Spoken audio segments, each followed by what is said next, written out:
Disturbing practices in history. Disturbing sexual practices in the ancient world. What history often censors. What did pharaohs, Greek philosophers, and Roman generals have in common? A vision of sexuality radically different from ours. Over the centuries, human beings have expressed their relationship with sex in ways that might seem inconceivable today. But that's the beauty of history.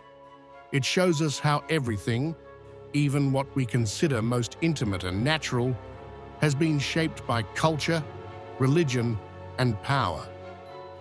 In today's video, we explore ancient Egypt. Incestuous marriages between pharaohs, often between brothers or even father and daughter, to maintain the purity of the divine blood. Circumcision as an initiation rite, long before it was adopted by other religions. Severe punishments for sexual abusers, including castration. Orgiastic celebrations in honor of the goddess Sekhmet, described by Herodotus. Boats loaded with men and women. Music, dancing, sex, and rivers of alcohol along the Nile.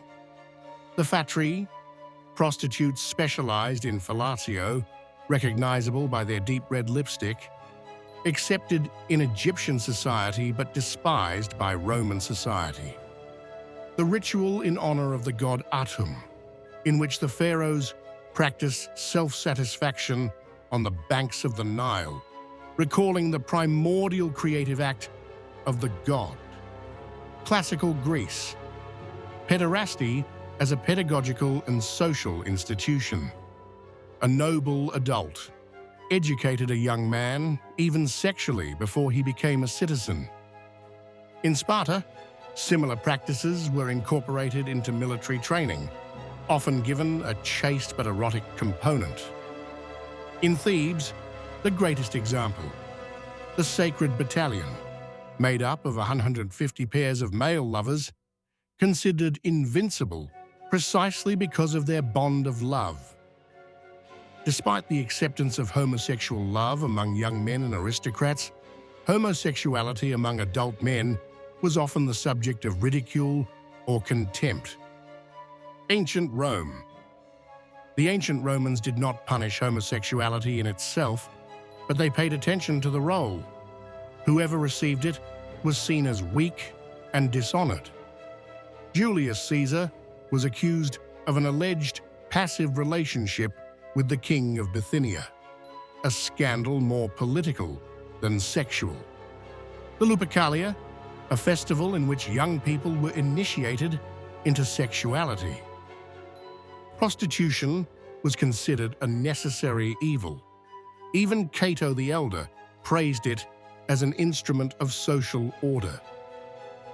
However, prostitutes, both men and women, were relegated to the margins of society and subjected to specific rules. The Middle Ages and the Church. As Christianity spread, sexuality became increasingly condemned and regulated. Male homosexuality is punished more severely than incest, fornication, or lesbianism. Masturbation was forbidden to male clergy, but in certain cases permitted to nuns. The female body becomes a symbol of lust. The iconography of the temptress woman is born, often depicted with snakes or hellfire. Infanticide and abortion, not seen as sexual sins, were nevertheless punishable by death or excommunication. Some Romanesque works of art, analyzed in the book Art and Sexuality in the Romanesque Centuries, show erotic scenes carved on capitals and baptismal fountains, today censored or ignored. What does all this teach us? That sexuality has always been present, powerful and complex, but the rules about what was right or wrong, pure or impure, have changed dramatically. Understanding the sexual practices of the past does not mean justifying them but reading them in the light of their time, and perhaps understanding our modern taboos better too.